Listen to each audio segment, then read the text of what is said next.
el libro de los Efesios, en el capítulo 6. Y así, hermanos, sentados quédense porque yo sé que han estado parados un buen rato. Siéntense, voy a leer Efesios 6, sean todos bienvenidos a la casa del Señor. Este es nuestro tema número 3. Como dije, ya compartí 2. Y ahora, hermanos, vamos a comenzar a desglosar lo que es la armadura de Dios. Y con lo primero que nos encontramos es con el cinto de la verdad.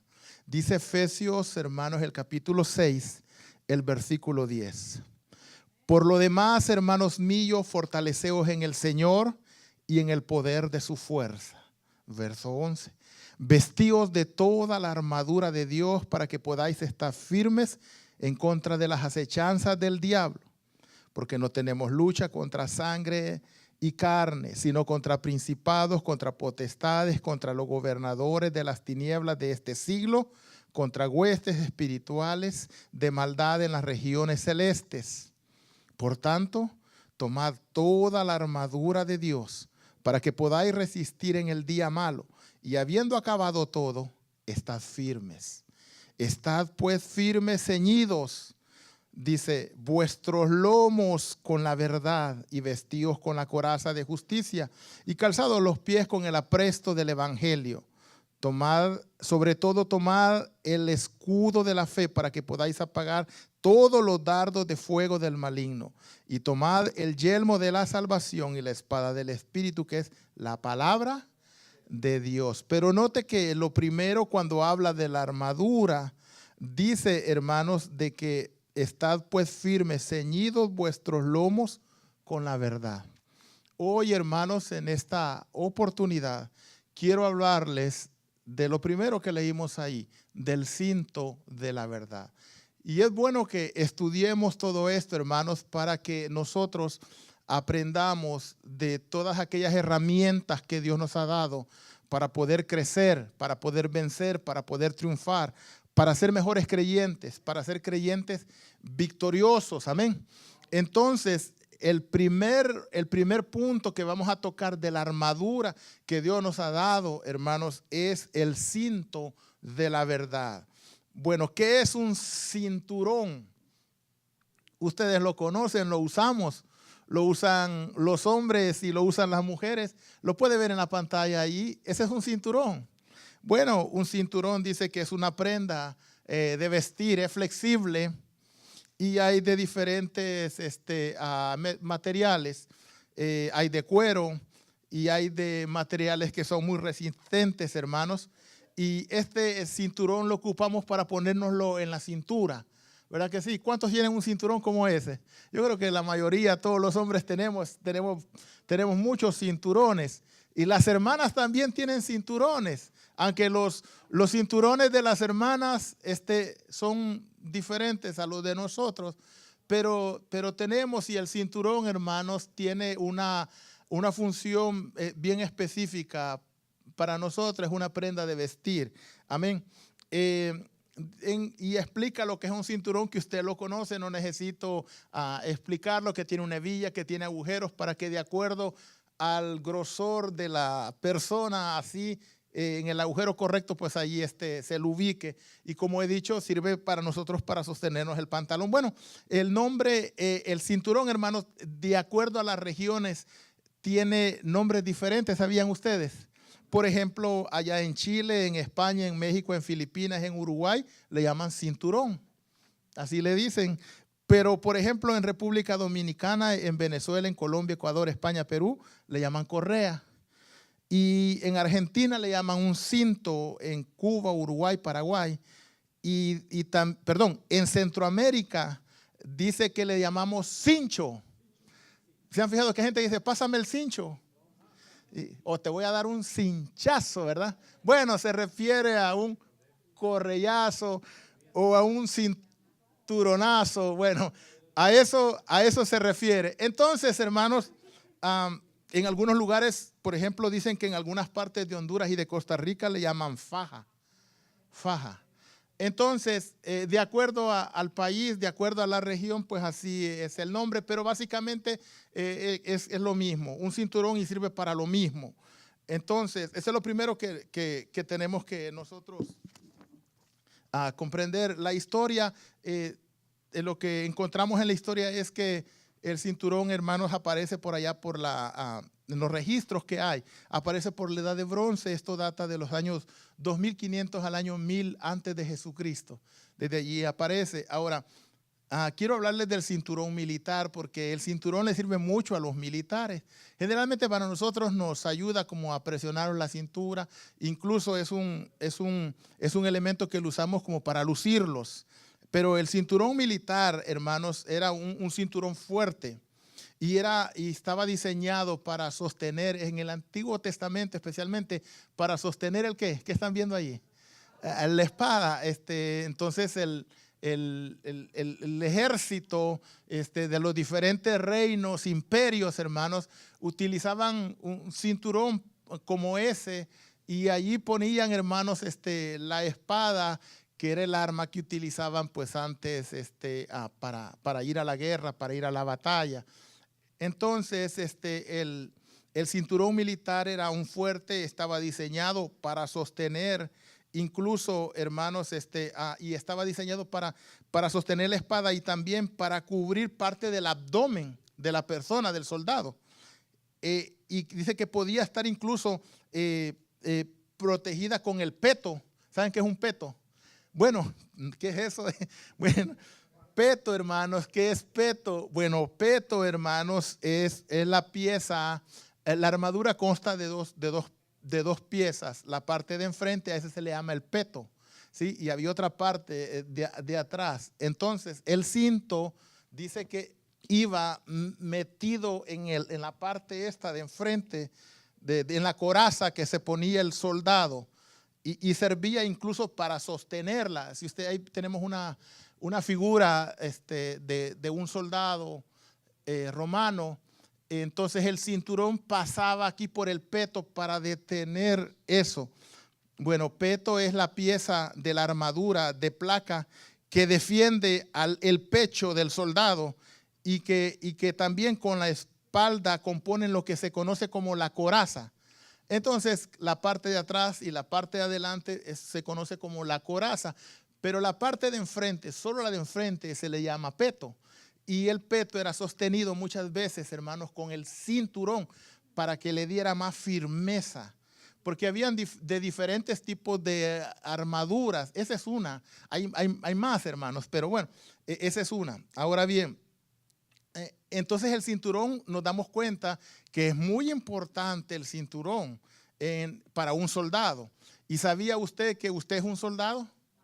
Nosotros somos soldados de Jesucristo y Dios nos ha dado una armadura. Pero la armadura que Dios nos ha dado no es una armadura como esa. Esa es una figura de la armadura que Dios nos ha dado. La armadura que nos ha dado no es una armadura física, palpable, sino es una armadura, hermanos, diferente a eso. Ahora, es importante que nosotros, hermanos, nos pongamos el cinto de la verdad, el cinturón de la verdad. ¿Por qué? Porque el mundo está sumergido en una mentira, en mentiras, hermanos. Y esta mentira viene desde allá, desde el principio de la humanidad, en el jardín del Edén. El jardín del Edén encontramos a un personaje llamado el diablo mintiendo desde el principio. Génesis capítulo 3. El mundo está sumergido en una mentira. Y lo encontramos acá de Génesis capítulo 3. Vamos a leer los primeros 5 versos. Génesis 3, verso 1. Pero la serpiente era astuta más que todos los animales del campo que Jehová Dios había hecho, el cual dijo a la mujer: con que Dios os ha dicho, no comáis de todo árbol del huerto. Detengámonos acá. ¿Era eso lo que había dicho Dios? No. Dios les había dicho lo siguiente, note: de todo árbol podés comer, excepto uno, de ese no podés comer. Es el árbol de la ciencia del bien y del mal. Pero Dios les dijo: coman de todos los demás, menos de ese árbol. Pero note el verso 1, la pregunta dice: con que Dios os ha dicho, no comáis de todo árbol. Dios no había dicho eso. Pero note el diablo cómo él empieza a mentir. Y bueno, y nosotros conocemos la historia, que la serpiente antigua llamada Satanás engañó a la mujer y al hombre y los hizo pecar. Y los hizo, hermanos, alejarse de Dios. Allí, hermanos, Satanás manifestó que él es un mentiroso, que él es el padre de mentira desde el principio. Y él se ha encargado de, en todas las generaciones, mentirle a las personas. Porque la Biblia dice, vayamos a San Juan 8:44. San Juan 8:44. San Juan 8, verso 44. Dice la Escritura lo siguiente. Jesús hablando aquí, hermanos, le dice lo siguiente. Vosotros sois de vuestro padre el diablo, y los deseos de vuestro padre queréis hacer. Él ha sido homicida, ¿desde cuándo? Desde el principio, y no ha permanecido en la verdad, porque no hay verdad en él. Cuando habla mentira, de suyo habla, porque es mentiroso y padre de mentira. Entonces note que Jesús revela quién es en sí Satanás. Y Jesús dice que Satanás es un mentiroso. Jesús es el padre de la mentira.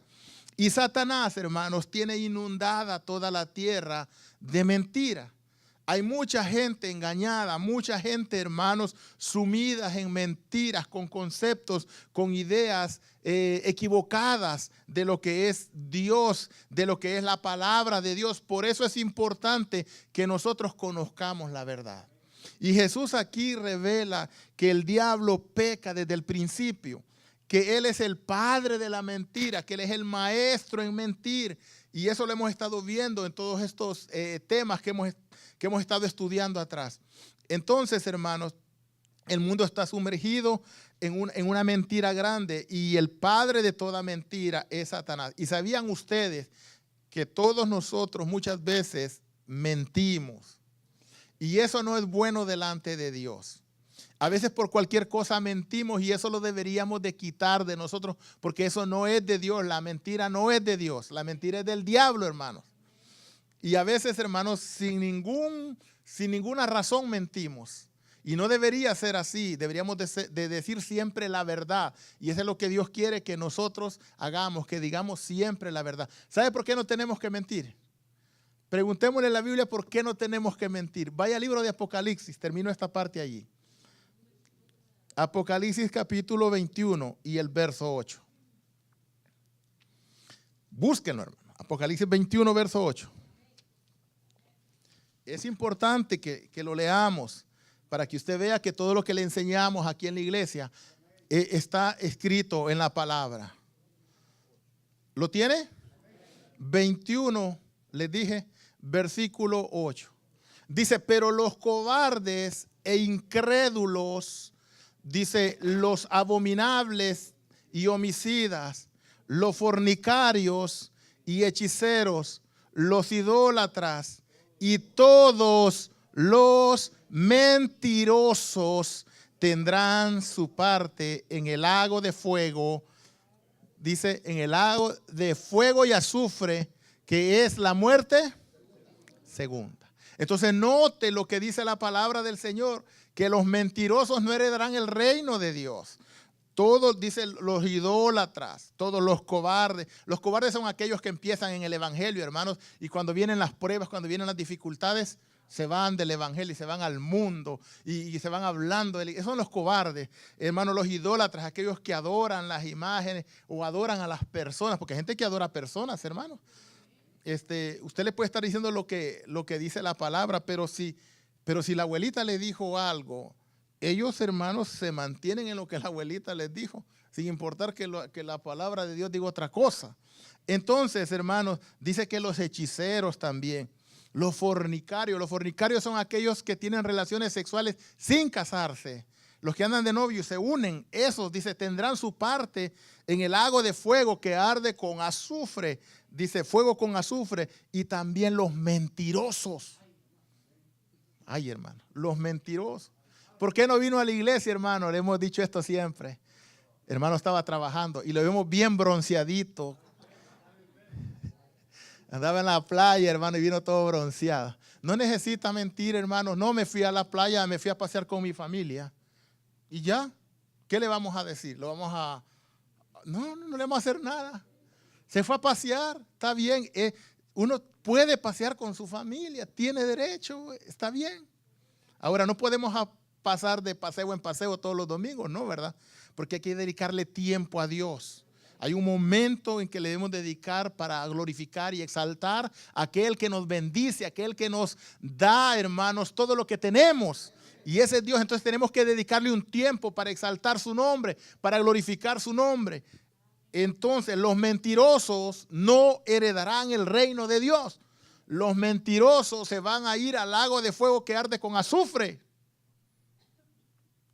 ¿Es serio, hermanos? Sí, así es. A veces nos acostumbramos a mentir y por cualquier cosa mentimos, ¿verdad? A veces estamos en la casa y nos llaman y preguntan. Y le dice al niño, dile que no estoy. Le decimos al niño, dice que no está, dice el niño. Hermanos míos, no podemos mentir. Tenemos que decir la verdad siempre. Amén. Muy bien. Entonces, el padre de mentir es el diablo. Cuando mentimos y mentimos nos parecemos a él. No es bueno. Ahora, conozcamos la verdad. Dice la Biblia lo siguiente en San Juan 8. San Juan capítulo 8. San Juan capítulo 8, versículo, vamos a leer el verso 32. Jesús dijo un texto muy conocido acá. Verso 32, ¿lo tiene? Y conoceréis la verdad. ¿Y la verdad qué va a ser? Nos va a hacer libres. Y conoceréis la verdad, y la verdad los va a hacer libres. Y es cierto, hermanos, mire, todos nosotros hemos estado sumidos en una mentira, en la idolatría, ¿sí? Pero cuando el evangelio llegó a nuestras vidas, ¿verdad que sí? El Señor abrió nuestros ojos y entonces, hermanos, el Señor nos liberó y nos sacó, hermanos, de ese mundo de corrupción, de ese mundo equivocado en el que estábamos y nos dio vida y entonces nos hizo libres, hermanos, de todas esas cosas. Entonces, lo que nos hace que nosotros seamos libres es la verdad, conocer la verdad. Ahora bien, ¿quién es la verdad?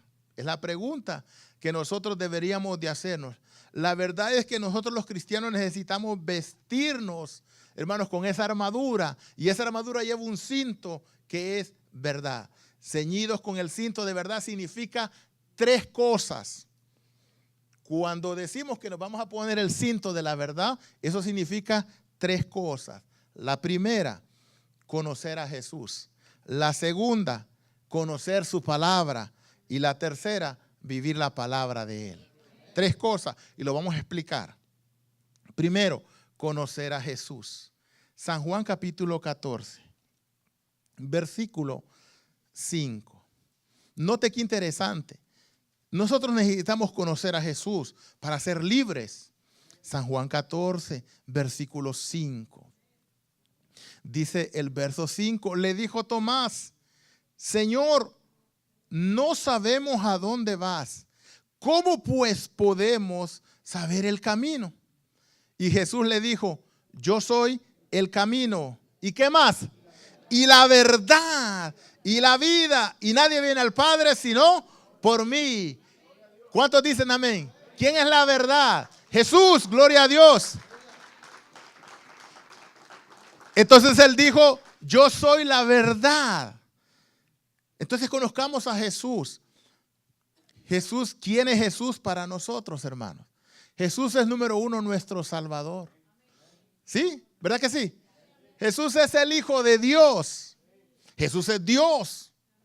Porque nosotros creemos en un Dios manifestado en tres personas. Dios Padre, Dios Hijo y Dios Espíritu Santo. Entonces Jesús es Dios. Jesús es nuestro Rey. ¿Cuántos dicen amén? Jesús es nuestro Rey. Jesús es nuestra fuerza. Jesús es nuestra fortaleza. Jesús es nuestro refugio. Jesús lo es todo para nosotros. Entonces, conocer a Jesús es conocer todo eso. Es saber que si yo estoy en dificultad puedo venir a los pies de Él.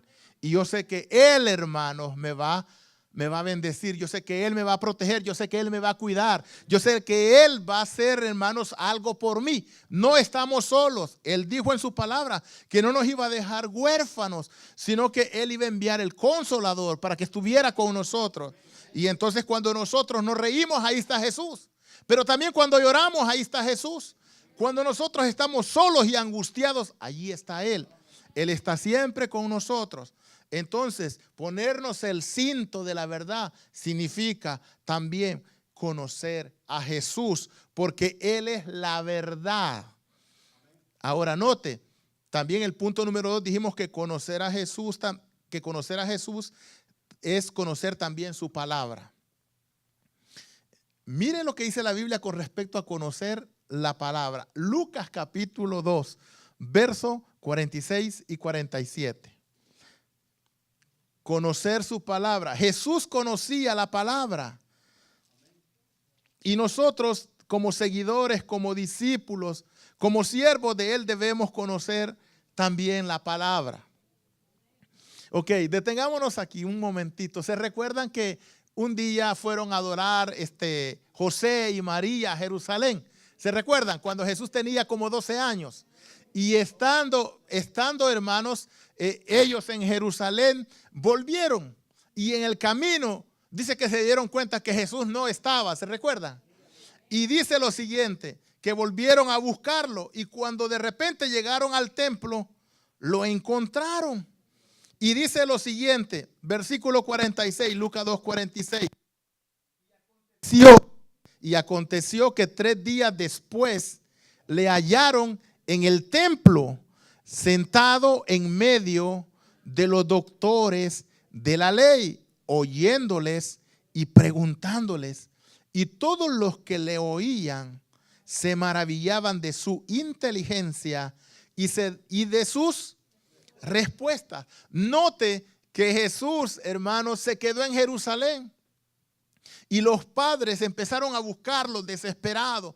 Y cuando fueron al templo, lo encontraron a él allí, en el templo. Y él tenía aproximadamente 12 años.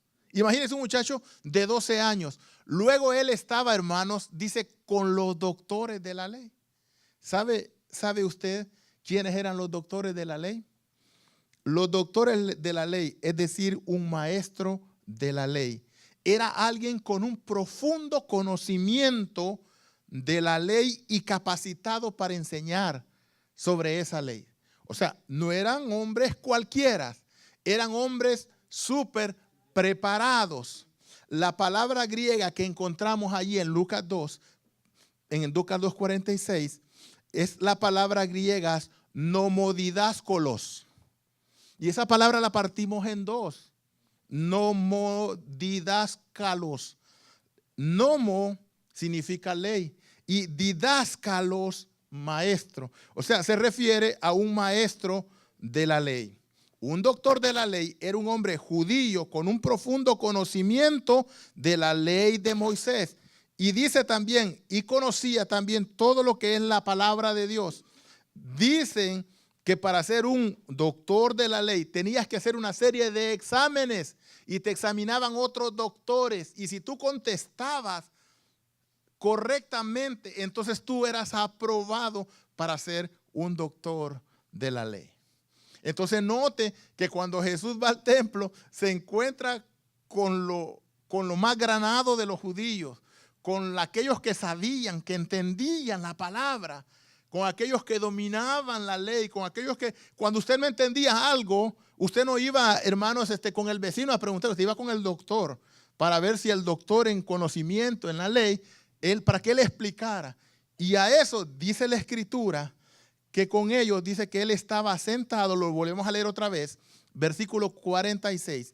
Y aconteció que 3 días después le hallaron en el templo, sentado en medio de los doctores de la ley, oyéndoles y preguntándoles.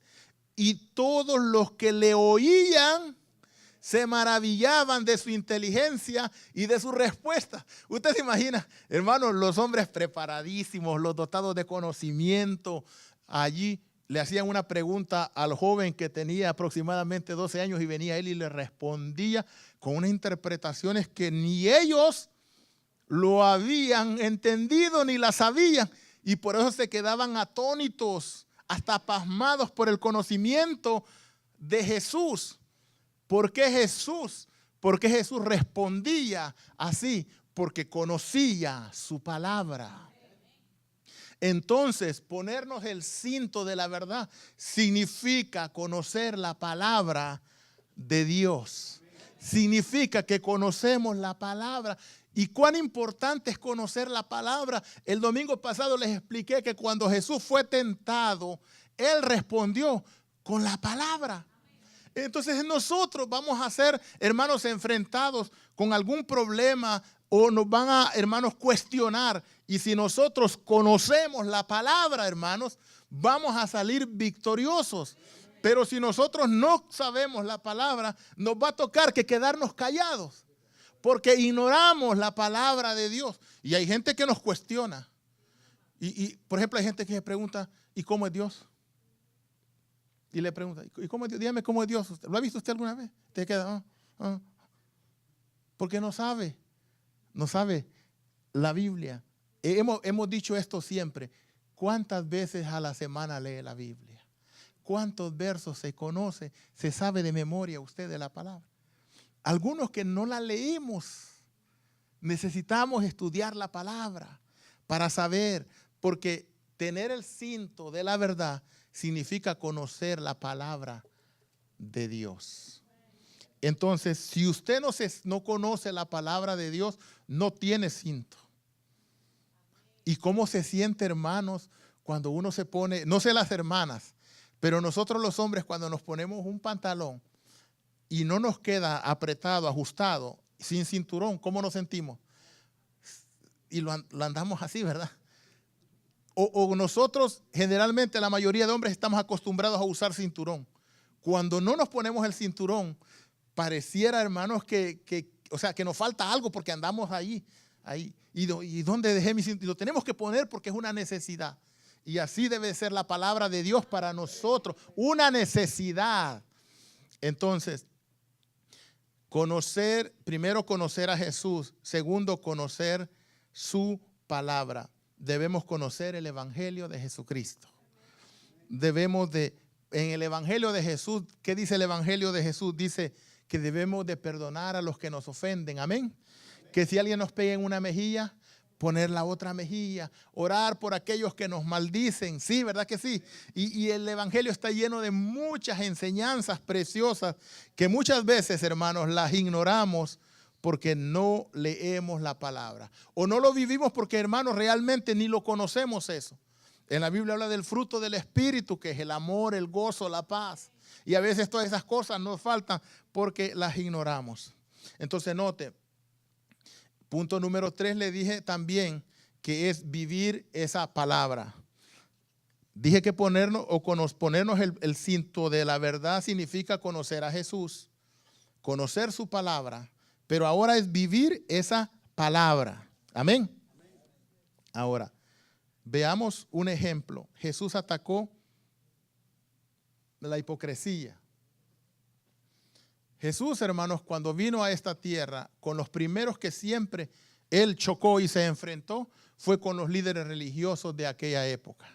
Él fue con ellos y Él los enfrentó grandemente. Note lo que les dice en Mateo capítulo 6. Mateo capítulo 6. Vamos a leer, por ejemplo, el versículo 2 y vamos a leer el verso 5. 2 y el 5, solo esos dos versos vamos a leer. Note lo que dice el Señor acá. Verso 2. Cuando pues des limosna, no hagas tocar trompeta delante de ti, como hacen ¿quiénes? Los hipócritas en las sinagogas y en las calles para ser alabados por los hombres. De cierto digo que ya tienen su recompensa. Versículo 5. Y cuando ores no seas como ¿quiénes? Los hipócritas, que ellos aman el orar en pie en las sinagogas, en las esquinas de las calles para ser vistos de los hombres. De cierto digo que ya tienen su recompensa. Entonces note que cuando Jesús le está enseñando a sus discípulos, Él está tomando el modelo, hermanos, de los escribas, de los fariseos, el modelo de la gente religiosa, y les dice, ustedes van a ser diferentes a ellos, porque ellos, les dice, primero, cuando dan ofrenda, tocan trompeta. Me imagino a alguien diciendo, venía, por decir algo, allá era diferente, pero vamos a decir que había que poner la ofrenda, ¿verdad? Adelante. Por decir algo, ¿no? Se sacaría el billete así, como quien dice, este es lo que voy a dar. O sea, si es uno de a 100 que va a tirar, ¿verdad? O si es uno de a 20. Pero si es $1, quizás ni lo enseña. Lo lleva escondido y amontonado, arrugado ahí. Y ahí de escondida lo tira. Pero si es uno de a 100, hasta quizás dándose aire con el de a 100, este es el que está tocando trompeta, ¿verdad? Cuando ore, dice, los hipócritas en aquel entonces, a ellos les encantaba en las plazas que la gente los viera. Sí, levantar sus manos para que la gente dijera. ¿Escuchó bien? Para que la gente dijera. Sí, y eso es lo que Jesús está aquí atacando. Que hagas las cosas para que la gente diga. ¿Me está entendiendo?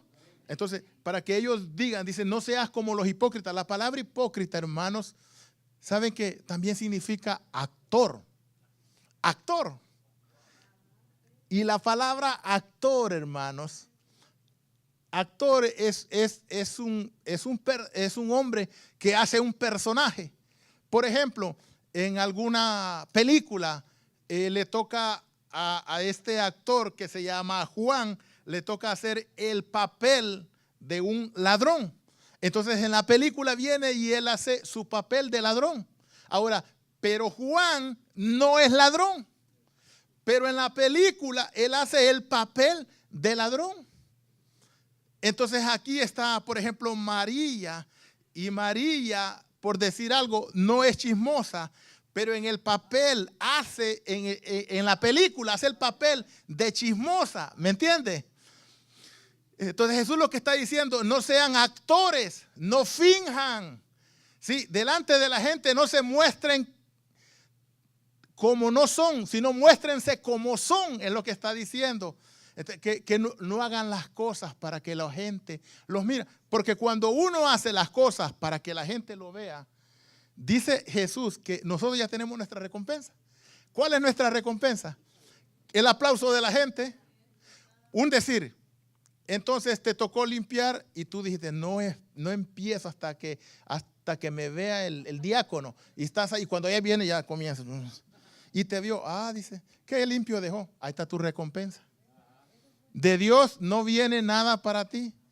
Esa apreciación o el que te hayan visto, esa es tu recompensa. Con tan poco nos conformamos. Debería de preocuparnos, ¿sí? Entonces no será así. Entonces Jesús ataca la hipocresía en los judíos. Y Él quiere que nosotros, su iglesia, seamos diferentes. Dice, no seas como ellos. Miren qué más dijo Mateo capítulo 23. Mateo 23. Leemos el versículo del 1 al 3. Note qué interesante esos pasajes.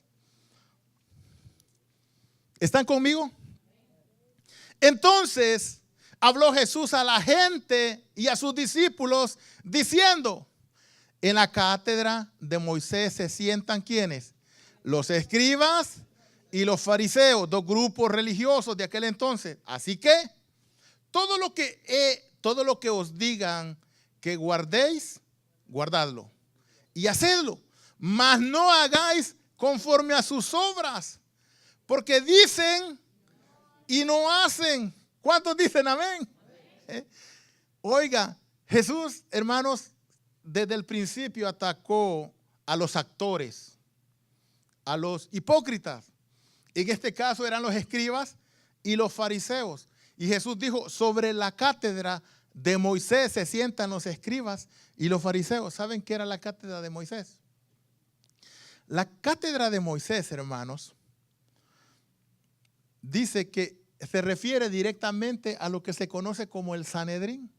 Era un grupo de hombres que formaban el Sanedrín. En total, hermanos, estaba compuesto por 71 hombres. ¿Ok? Entonces, Jesús cuando dijo sobre la cátedra de Moisés se refirió a los 71 hombres. Porque esos hombres son los que decidían qué el pueblo iba a hacer en cuestión de religión. Entonces Jesús dice, mira, sobre la cátedra de Moisés se sientan esos hombres porque son de los que dicen y no hacen. ¿No se ha fijado que a veces en la iglesia, a veces nos parecemos mucho a los que se sientan en la cátedra de Moisés? Que decimos mucho y no hacemos. ¿Verdad? ¿Se han fijado? Por eso son pocos los amenes, porque no vinieron. Entonces, hermanos míos, no seamos de ese grupo, de los que dicen, por ejemplo, hermanos, hay que ofrendar y no ofrendas. Hermanos, hay que comprar la comida para levantar un templo y te vas. Hermanos, hay que limpiar y ni sabes dónde están las vaquios acá, ni conoces dónde están. ¿Me explico? Hermanos, hay que orar y no oras. Hermanos, debemos de leer la palabra de Dios. No la lees. Entonces dice que son este grupo de personas, eran los que decían y no hacían. Oye, pero note, miren lo que Jesús dijo, leamos el versículo 3, Mateo 23, verso 3. Así que todo lo que os digan que guardéis, guardadlo y hacerlo. O sea, nota, la enseñanza que te están dando es buena, pero no hagas como ellos viven o como ellos son, porque su testimonio es un testimonio pésimo. Entonces, te dan el conocimiento, está bien, pero su testimonio deja mucho que desear. No vivas como ellos viven, no seas como ellos son. Tú, si te dan un consejo, porque ellos conocen la palabra, acuérdate que era lo más granado de la religión. Se sentaban en la cátedra de Moisés, eran los que decidían qué ritos, qué cosas iban a hacer la gente. Entonces ellos conocían la palabra, pero no hacían. Entonces Jesús ataca esos actores. Dios quiera que en este lugar, hermanos, no haya ningún actor. ¿Cuántos dicen amén? Que todos, hermanos, el papel que desarrollamos es lo que somos. Así aquí y así en el trabajo y así en la casa. ¿Verdad que sí? Entonces, hermanos, es importante hacer un breve análisis. El Señor dice que nosotros, hermanos, debemos de ser obedientes a la palabra. Y voy terminando. Santiago capítulo 1. Santiago capítulo 1. Santiago capítulo 1.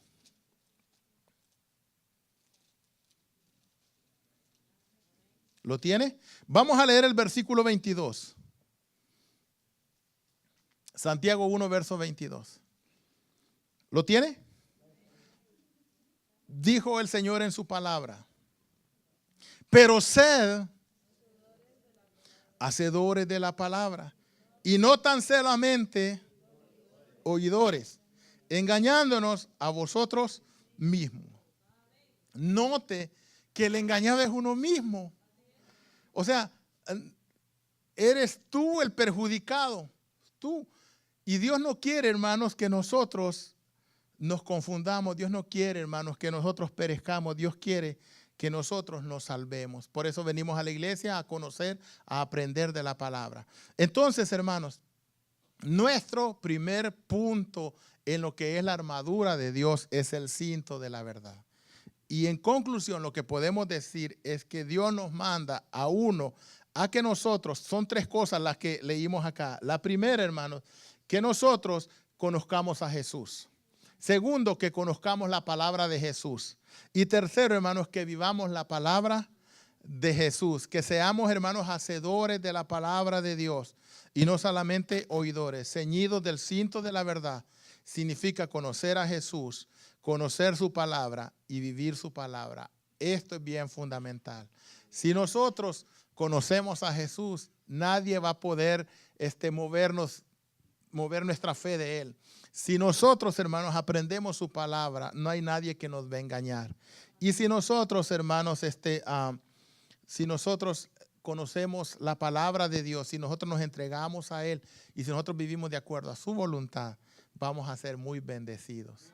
Hermanos, estamos en tiempos difíciles. Hay mucha confusión. Allí en la internet se miran muchas iglesias bien confundidas.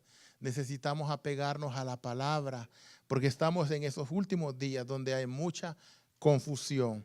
Entonces, empezamos con la armadura de Dios y estudiamos el cinto de la verdad. Yo espero que este tema ha sido de bendición para nosotros. ¿Quieren ponerse de pie, hermanos?